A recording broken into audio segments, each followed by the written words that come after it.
What's good, everybody? E2 Times here, and welcome to another video. Today what we're going to do is we're going to give you our official lineup update. We're going to go over some of the players we've added, some of the chemistries we've changed, and we're going to give you a thought process on how we're trying to build our team for our scheme. So let's jump into the video. We're going to go over our offense first. So since the last video that I've made, we've added quite a few players. On our line, we are officially a 91 plus line. So with Most Feared that came out, I did the set for the Quentin Nelson, and he is not bad, 92 overall. He has 90 plus pass block and 90 run block, so good strength. So we've added him there. Apart from that, the only other person that I think that we've added since then, we have replaced Mike McGlinchey with this Orlando Brown. So it's kind of like a good budget right tackle. He has 92 pass block with 89 run block. So these this is our line. Line works pretty good. Now, the one thing I wanted to show you was, and this kind of ties into how we're running our offense, we've moved on from go deep to play fake. Now, I did this because I realized that play fake, it gives a lot of benefit to both your line and your wide receivers, who we'll cover next. Let me show you some of the key stats here. For example, when I was running go deep, all of my linemen stayed at like 90, and then the 92s or 91s. But the minute I changed to play fake, my entire line got a +1 overall boost. And the reason for that is because if you look, it gives you 4+ pass block power, and it also gives you +4 pass block and +2 awareness. So I found that these stats really affect your line, so that's why we moved on. So play fake was kind of what we did, and I felt that it's really working for our team. As far as wide receivers, this week we've added Scary Terry McLaurin. This card is an absolute beast, probably the best wide receiver in the game. He clocks in at 96 speed. And if you notice on the bottom, I want you to look at all of his route running stats. If you notice, he has above 90 on all of his route running. So 96 short route running, 95 medium route running with 91 deep route running. This is another reason why we went to play fake. So go deep will give you a +4 on your go deep. However, the majority of all good receivers, they all have like 90 deep route running stock, it seems like, once you power them up. But with play fake, it gives you +4 to short route running and +4 to medium route running. So for me, this is an absolute game changer, and that's why we're running it there. We have also added Calico. I seen that Calico came down quite a bit. I want to say I added him for about 155,000. And this card is still one of the best cards in the game. He's 6'4" with 94 speed, 90 short route running, 93 medium route running, and 92 deep.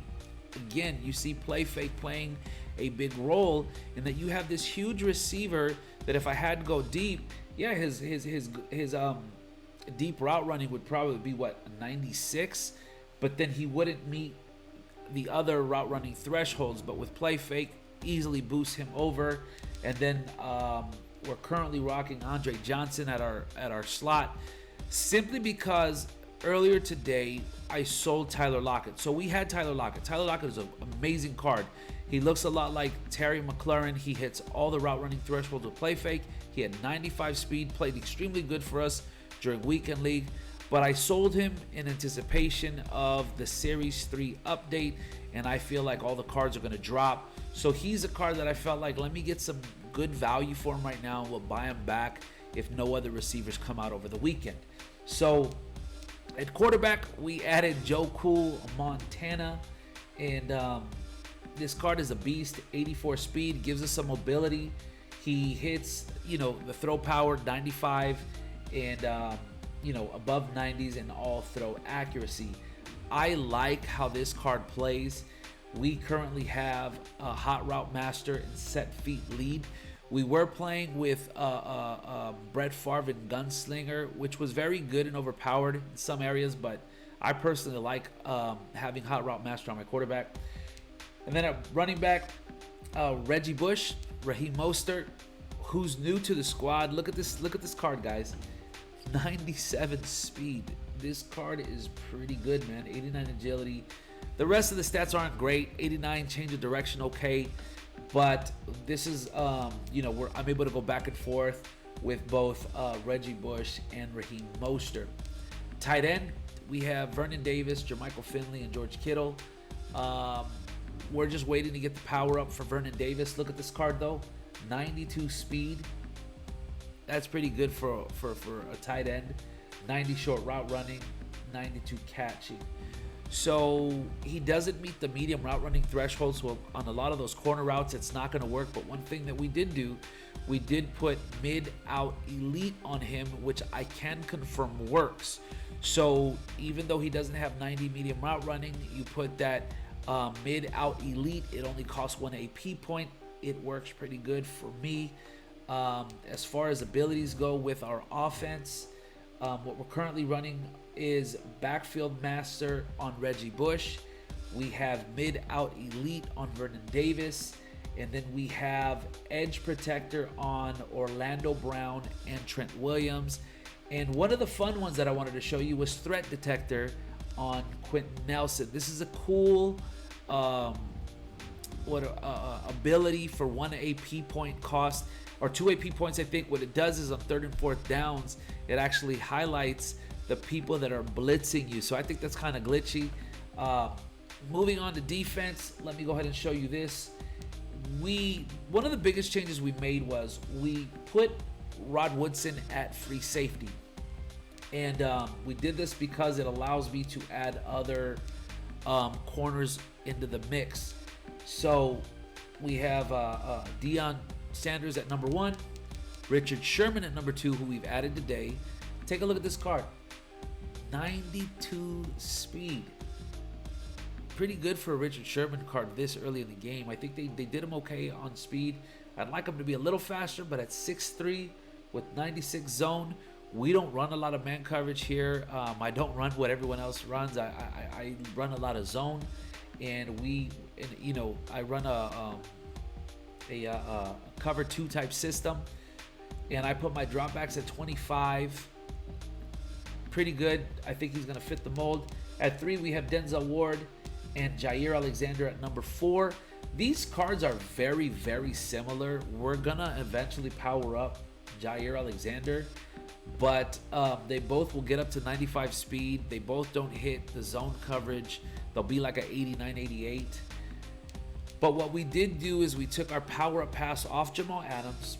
We put it on this card, Denzel Ward, because his card, if you're in the market for a good top end corner, buy his power up for 20K, get an 89, quick sell it, and you can power this card all the way up. 95 speed, 95 man, 89 zone. So this is what the team looks like. Haven't really added too much. I'll show you more on the defense as we go into specialists. So the way we actually run our defense, we run a 3-3-5 odd the majority of the time, and sometimes we run a lot of big nickel. But at left end, we have Derek Thomas. So we did add him. We powered him all the way up. This card looks pretty good, man. 91 speed, 92 man, and 91 finesse. 92 power, 91 finesse. At defensive tackle, we have Aaron Donald. So Aaron Donald hits 90 across the board. Pretty good. We run inside stuff on him. And then Ricky Jackson. Card looks great. 91 speed. So we have 2 91 speed rushers on the coming off the edge. And then we have Denzel Ward, Jair Alexander at slot cornerback 1 and 2.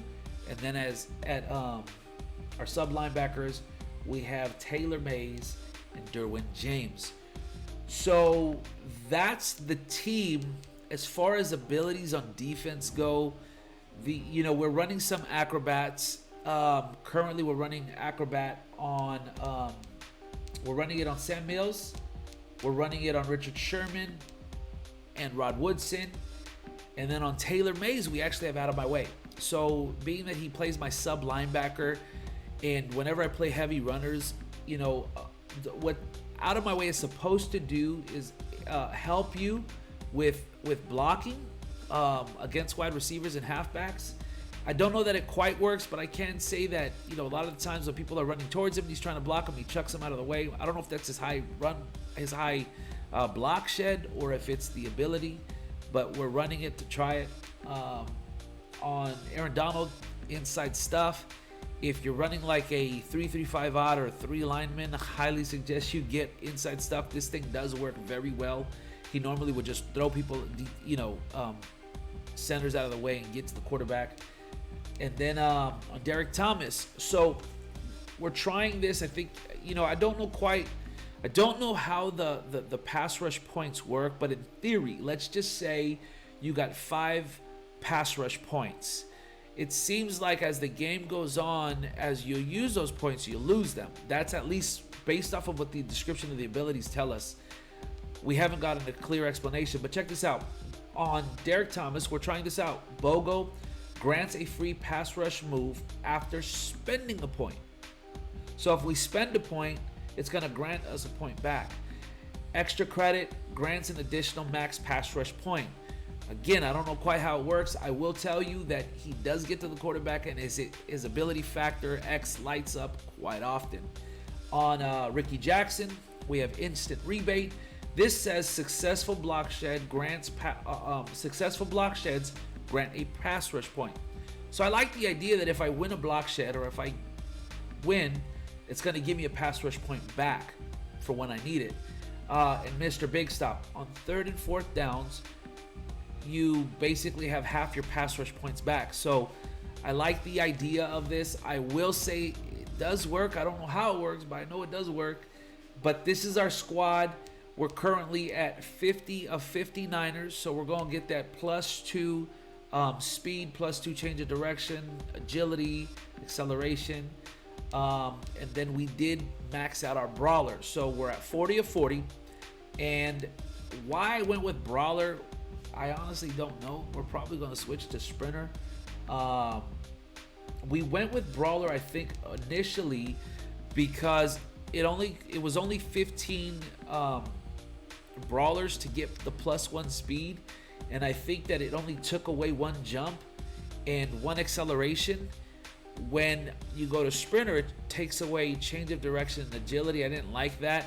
But now that we're at 40 of 40, I'm probably going to go back to sprinter, because since we have a Niners theme team, we get a +2 change of direction and +2 agility. So even though we were to get sprinter and it takes 2 agility away, it will basically wash itself out.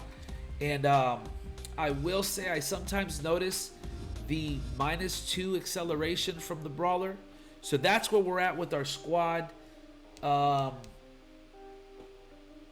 like how it plays. We're looking to add some new pieces. We're waiting for Randy Moss to come out. We're waiting for a Ronnie Lott to come out, and Terrell Owens. So I like how the team is playing. I like where we're headed. We're looking forward to Series 3 to add some new pieces. We're going to get a new free stacked, a 50 stacked player, it looks like. So we're probably going to be adding Dominic Rodgers-Cromartie to the squad. I'll put a separate video out there on who you should take. But this is the squad. Let me know your thoughts. If you have any questions, let me know. Again, it's E2 Times. Like and subscribe. Until next time, peace. We're out.